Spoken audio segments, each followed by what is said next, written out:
Há alguns anos atrás, 2 filmes britânicos receberam o Oscar da Academia de melhor filme do seu respectivo ano, e ambos foram a respeito de 2 homens. Um foi Eric Liddell e o outro foi Gandhi. Ambos tiveram a força e a coragem, quando sob pressão, de dizer não a si mesmos, de exercer autodisciplina.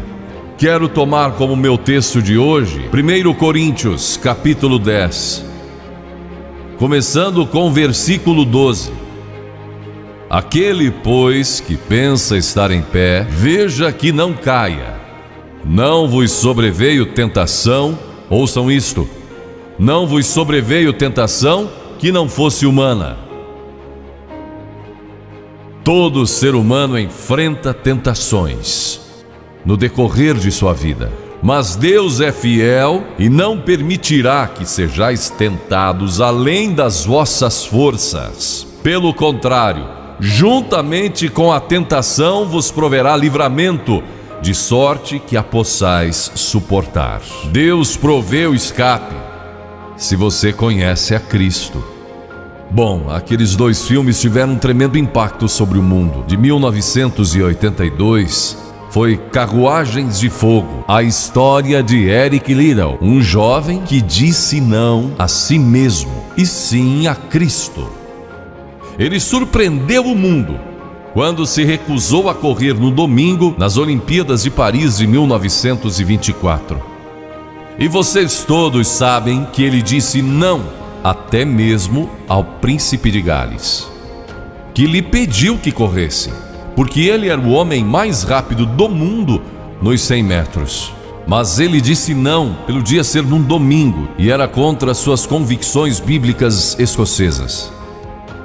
E recentemente foi comemorado o 60º aniversário da grande vitória de Eric Liddell nas Olimpíadas, porque ele correu nos 400 metros em que ninguém achava que teria chance, e venceu. E fizeram esse grande filme a respeito de sua vida. E o que muita gente não sabe é que a vida de Eric Liddell não se limitou àquela vitória, porque depois que se formou na Universidade de Edimburgo, quando partiu, a estação estava lotada de colegas e professores cantando "Saudai o nome de Jesus", porque Eric Liddell foi para a China como missionário. Foi capturado pelos japoneses durante a guerra e morreu num campo de concentração japonês.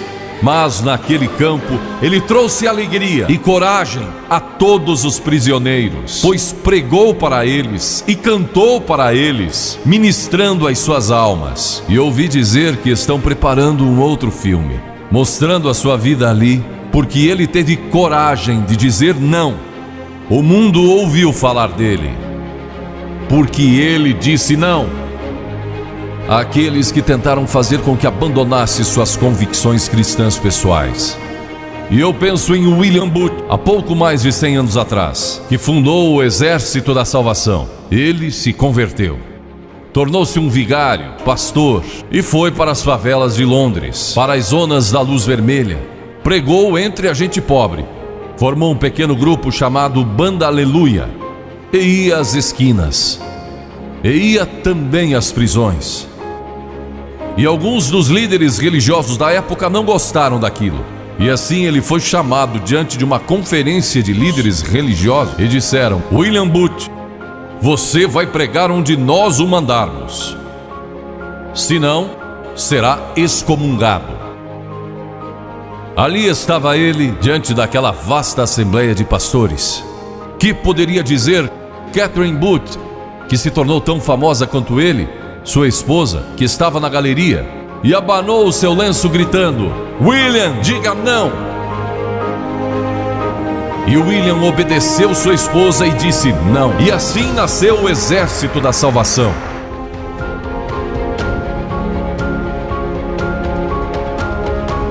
Lemos muitas histórias na Bíblia a respeito de jovens que disseram não e mudaram o curso da história. A primeira que quero mencionar, talvez nunca tenham ouvido falar. Seu nome foi Vasti e foi rainha da Pérsia, a esposa de Assuero, que reinou desde a Índia até a Etiópia. Pense em todo o petróleo que ele tinha e provavelmente nem sabia. Um dos monarcas mais ricos que já viveu. E ele deu uma grande festa que durou muitos dias. No fim, provavelmente já bêbado, ele ordenou que sua esposa Vasti viesse e ali dançasse para todos os seus convidados. E ela assombrou aquele grupo de líderes mundiais. Ao se recusar, ela disse: não, eu não vou expor o meu corpo para esses homens. Ele mandou outra mensagem,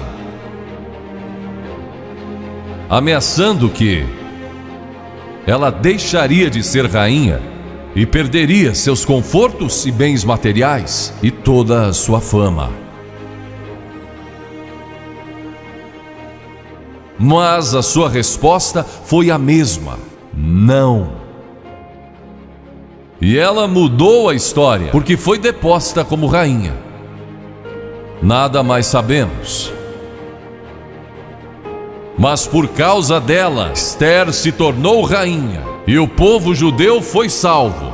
E até o dia de hoje, o povo judeu celebra um grande feriado, porque uma mulher disse não e abriu a porta para a salvação do povo judeu, porque havia um homem como Hitler, e era o primeiro-ministro do país, decidido a destruir e aniquilar os judeus. Agora, a Bíblia tem muito a dizer a respeito de sensualidade, lascívia e depravação. A palavra lascívia significa tendência de incitar desejos sensuais. Sensualidade significa o apelo proposital aos sentidos físicos para a satisfação pessoal. Talvez lendo um livro pornográfico ou assistindo um filme impróprio. A Bíblia diz que devemos nos abster das paixões carnais, da sensualidade, que fazem guerra contra a alma. Elas estão em guerra contra a sua alma e o seu espírito. E a Bíblia diz que devemos nos abster delas, ficar longe delas. E então a Bíblia usa outra palavra, réprobo.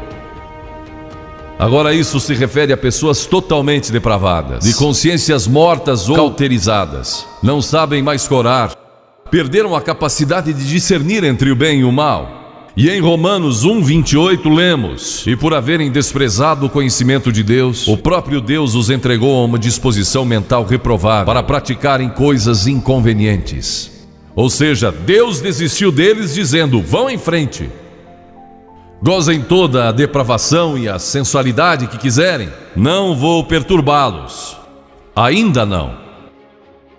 Mas saibam que os seus pecados o acharão e prestarão contas no dia do juízo. E Paulo, escrevendo ao jovem Timóteo, disse: também estes resistem à verdade, homens de todo corrompidos, réprobos quanto à fé. Em outras palavras, rejeitaram a Cristo por tanto tempo que suas consciências se cauterizaram e seus corações se endureceram. E mesmo que o Espírito de Deus lhes fale, eles não podem ouvir. É por isso que é importante que você aceite a Cristo quando jovem. É importante que venha a Cristo agora. Se o Espírito de Deus está falando com você, entregue a sua vida a Cristo, porque o dia pode chegar em que a sua consciência esteja morta e você não possa mais ouvir a voz de Deus. Ela disse não, mas Vasti, você vai perder o trono, vai perder suas riquezas, pode até perder sua vida. Ela disse: minha resposta é não. Qual é a sua resposta hoje àquelas coisas que são erradas? A mentira, a lascívia, a cobiça, ao preconceito racial. Qual vai ser? Você vai disciplinar seu corpo? Vai permanecer firme às convicções que Cristo e a Bíblia ensinam? Ou vai ceder e seguir pelo caminho largo que leva à destruição? ou vai entrar pela porta estreita e pelo caminho apertado que conduz à vida eterna? Qual vai escolher? Você tem uma escolha hoje. Deus nunca vai forçá-lo a escolher. E então houve um outro jovem, um jovem chamado Daniel. E a Bíblia diz que Daniel resolveu em seu coração que não se contaminaria com as finas iguarias do rei, nem com o vinho que ele bebia. Agora Daniel era um jovem que tinha um propósito. Ele havia sido capturado em Jerusalém. Quando o exército de Nabucodonosor invadiu a cidade, ele foi capturado e levado através de milhares e milhares de quilômetros à Babilônia, a quase 3.000 quilômetros de sua própria terra. Sem aviões nem automóveis, eram semanas de viagem. Mas ele estava resolvido a servir a Deus e não devia ter mais de 12 ou 15 anos de idade. E Nabucodonosor, o grande rei, levara cativos de Jerusalém para a Babilônia e ordenou que aqueles jovens, em quem não havia defeito, de boa aparência, instruídos em toda a sabedoria, fossem ensinados em sua corte, para que ele pudesse usá-los. Ele queria usar aqueles jovens judeus porque sabia que eles tinham um dom especial. E durante o período de treinamento mandou que lhes dessem os melhores vinhos e as mais finas iguarias e todos os confortos disponíveis na corte de Nabucodonosor. Mas Daniel disse: não quero o vinho do rei e não quero as iguarias do rei. Quero dormir no chão, não numa cama de penas. Quero viver uma vida simples e também disciplinada. Que diferença dos que mal podem esperar pelo dia que posso sair de casa e se divertir, mas não Daniel. Daniel estava longe de casa e ninguém saberia se ele fizesse algumas dessas coisas. Ninguém saberia se ele tivesse uma namorada e dormisse com ela, ou se embebedasse com o melhor vinho do rei. Ninguém saberia lá em Jerusalém, e ele poderia ter se tornado muito popular. Mas esse primeiro não, quando jovem, preparou-o para o grande não, quando era primeiro-ministro da Babilônia, e foi lançado na cova dos leões, porque não abandonou sua fé em Deus. Nós nos contaminamos ao comer demais, ou ao nos embebedarmos, ou ao tomar drogas, ou gastando tempo demais assistindo televisão, ou indo aos cinemas. Jesus declarou em Lucas capítulo 21: acautelai-vos, para que nunca vos suceda que os vossos corações fiquem sobrecarregados com as consequências da orgia e das preocupações deste mundo, e para que aquele dia não venha sobre vós repentinamente. O apóstolo Paulo disse: não vos disponhais para a carne no tocante às suas concupiscências.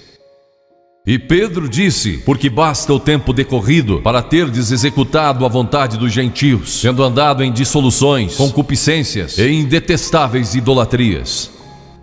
A Bíblia diz que devemos disciplinar nossas mentes e também nossos corpos, e disciplinar nosso coração pela nossa fé em Cristo. E então houve um outro jovem chamado José, que foi vendido para o Egito pelos seus irmãos e se tornou escravo de um homem chamado Potifar. E Potifar tinha uma linda esposa, e José era forte e bonito.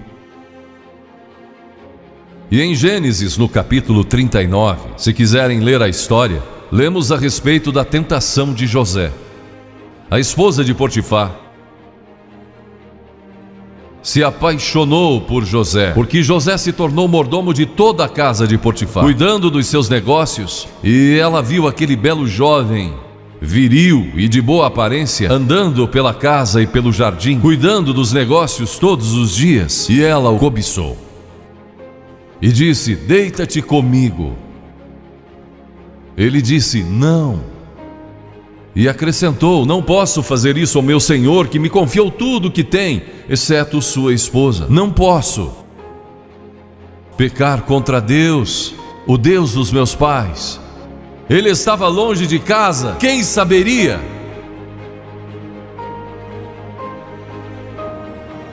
Mas disse não. E quando disse não, Na última vez, ela o agarrou e ele fugiu dela, deixando sua capa. E ela começou a gritar, chamando os servos e dizendo: ele tentou me violentar, que não era verdade. Mas Potifar acreditou e mandou que ele fosse lançado na prisão.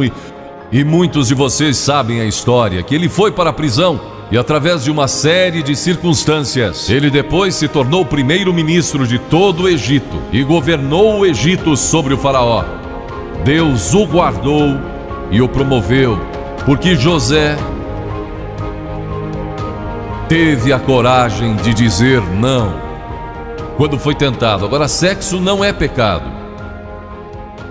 O sexo nos foi dado por Deus para a propagação da raça humana e para o nosso prazer, dentro de certos limites que Deus estabeleceu para o matrimônio. As características de um cristão são autocontrole, autodisciplina, e Paulo, escrevendo a Timóteo, disse: conserva-te a ti mesmo puro. Mas como você pode se conservar puro num mundo como este? Como pode se manter puro olhando para as bancas de jornais ou assistindo alguns filmes? Como pode se manter puro com as tentações que enfrenta todo dia? Não pode, de modo algum, exceto se Cristo está em seu coração. Ele lhe dará a força e o poder, porque nenhuma tentação lhe sobrevirá que Cristo não lhe ofereça um meio de escape. Entregue a sua vida a Cristo hoje, deixe que Ele controle a sua vida, deixe Ele ser o Senhor de sua vida, deixe que Ele controle essa área de sua vida, sua mente, seu corpo e sua vida sexual. Deixe que Ele tome conta dela. E lemos a respeito de um outro jovem chamado Moisés. Em geral, pensamos em Moisés como um homem velho, de barba, mas foi na juventude que ele tomou uma decisão que o levou à grandeza. Porque a Escritura diz, pela fé Moisés, quando o homem, talvez aos 17, 18 anos de idade, recusou ser chamado filho da filha de Faraó. Recusou, ele fez uma escolha, preferindo ser maltratado junto com o povo de Deus, a usufruir prazeres transitórios do pecado. Agora observe que ele estava no Egito. Era filho da filha do faraó, herdeiro do trono do Egito. E talvez seria o próximo faraó. Mas ele fez uma escolha, porque sabia que seu povo, o povo de Israel, era escravo dos egípcios. E ele teve que tomar uma decisão no auge de sua glória. E no auge de tudo que lhe foi oferecido. E ele disse não a Faraó. Não vou ser seu filho, prefiro sofrer e morrer com meu povo e servir o Deus vivo e verdadeiro. E foi exatamente o que ele fez. E conhecemos Moisés hoje como um dos grandes homens da história. Ele rejeitou os prazeres transitórios do pecado. E há uma diferença entre prazeres e alegria.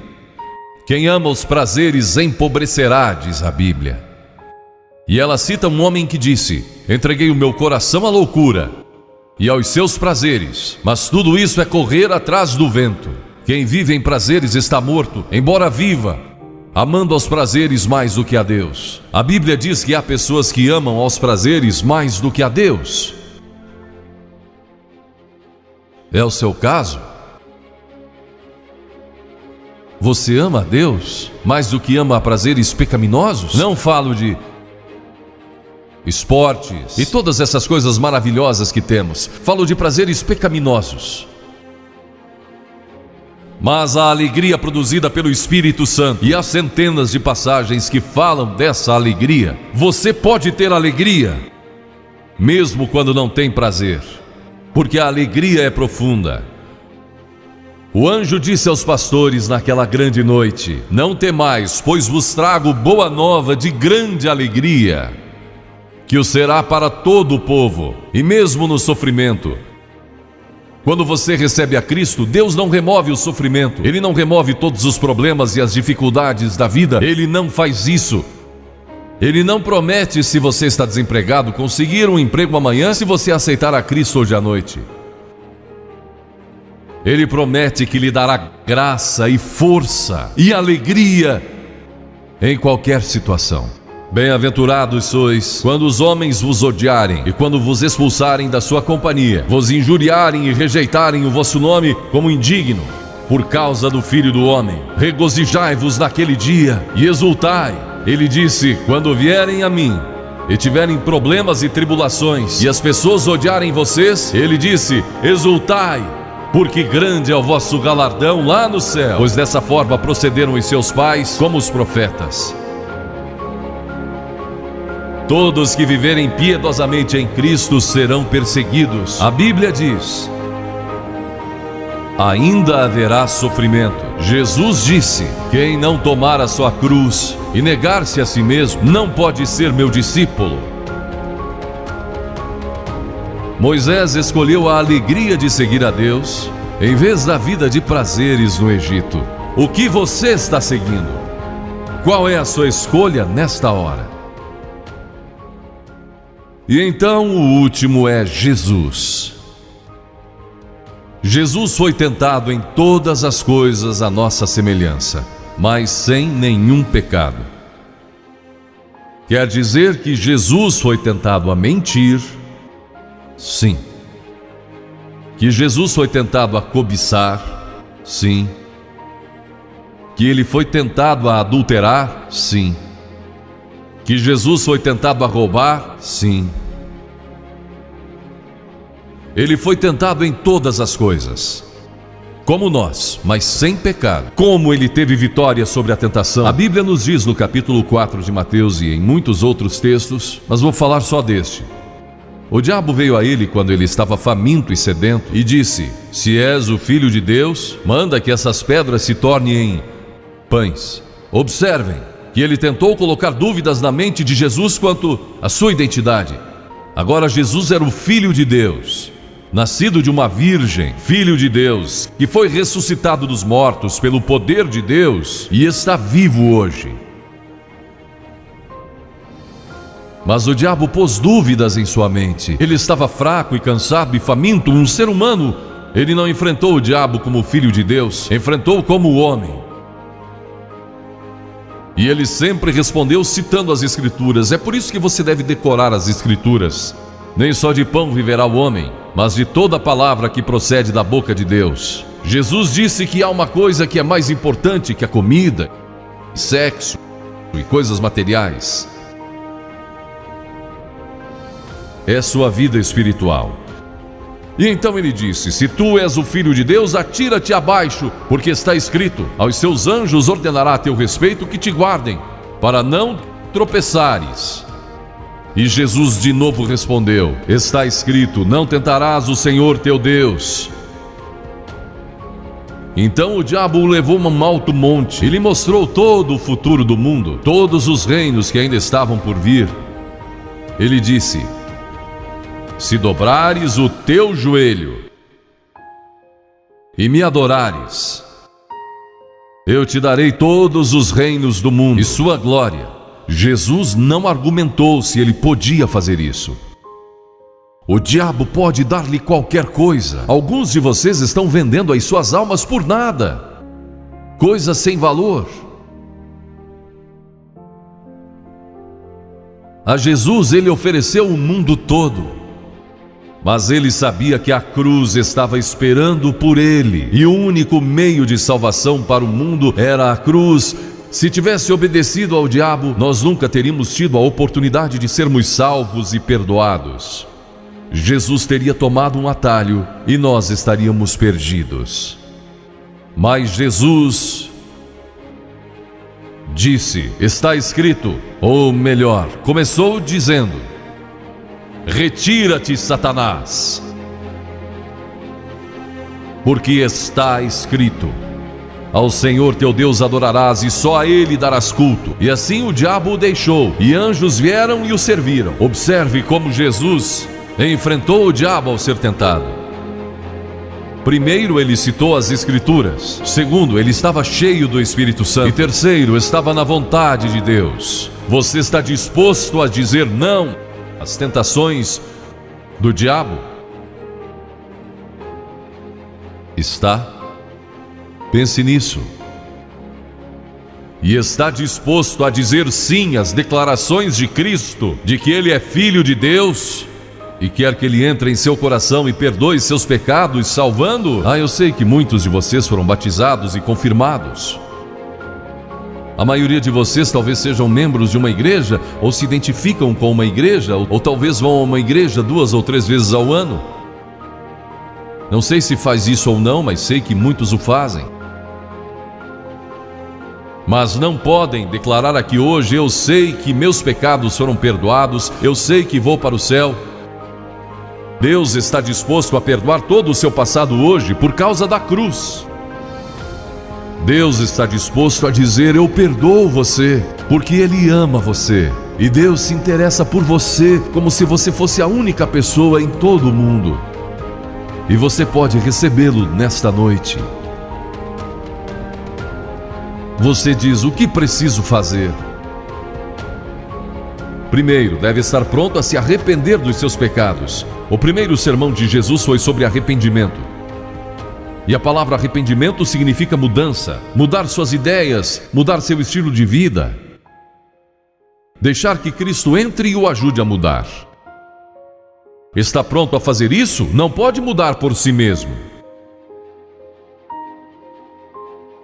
Mas Ele o ajudará a mudar. Não que você será perfeito. Significa que vai dar à sua vida uma nova direção. E Ele estará com você para ajudá-lo. À medida que você anda dia a dia com Cristo, você vai falhar e vai errar. Não vai ser perfeito. Mas Cristo estará com você. Se estiver pronto a se arrepender, diga a Deus nesta hora: eu pequei e me arrependo, e estou pronto a mudar. E então a segunda coisa é que você o recebe pela fé. Cliff disse há pouco que você não pode racionalizar a salvação. Há certas coisas que podemos compreender, mas muitas delas você não pode entender. Tem que vir como uma criança, dizendo: não posso entender tudo, mas eu te recebo em meu coração hoje pela fé. Pela fé que somos salvos, pela fé e não por obras, para que ninguém se glorie. Pela graça que somos salvos. E então a terceira coisa: você está pronto a sair daqui hoje dizendo: vou segui-lo e servi-lo o melhor que me for possível. Sabe, em nossa reunião em Bristol, há algumas semanas atrás, estava ali um jovem de 17 anos. Ele tinha ido à autoescola aquela tarde e pediu que seu instrutor o deixasse em um dos portões do estádio. E entre aquela multidão, ele encontrou sua família, que tinha sido convidada para a cruzada. E no encerramento, ele e sua irmã fizeram o que vou pedir que vocês façam hoje.